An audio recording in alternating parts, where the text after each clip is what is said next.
Have you ever hidden some photos on your iPhone, only to forget how to view or unhide them later? In today's video, I'll walk you through how to view, hide, and unhide photos step by step.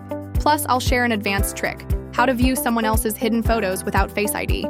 So make sure to watch until the end. How to view hidden photos. Step 1. Open the Photos app and go to the Albums tab. Step 2. Scroll down to find the hidden album under the Utilities section. Step 3. Use Face ID, Touch ID, or your passcode to unlock it. Then you'll be able to see your hidden photos. Can't find the hidden album? Open the Photos app, tap the profile icon in the top right corner, and enable the Show Hidden Album toggle. This will make the hidden album visible again in your albums list. How to hide photos? Open the Photos app. Select the photo you want to hide, tap the 3 dots in the bottom right corner, or long press the photo. Then choose Hide and confirm.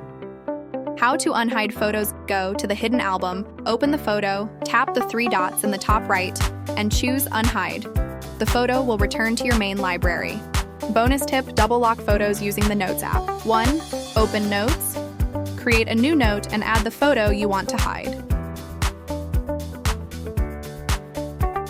2. Tap the 3 dots in the top right and select Lock Note. 3. Set a password or enable Face ID, Touch ID.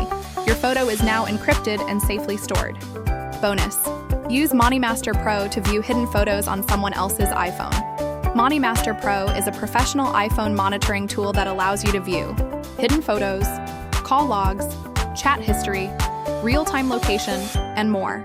Here's how it works. 1. Sign up for a MoniMaster Pro account and choose a subscription plan. 2. Follow the setup guide to bind the target device. 3. Log into the online dashboard and click on Photos. You'll see all hidden photos on the device. Note: physical access to the target iPhone is required for the initial setup. That's all for today's video. If you found this helpful, don't forget to like and subscribe. We'll keep bringing you more practical iPhone tutorials.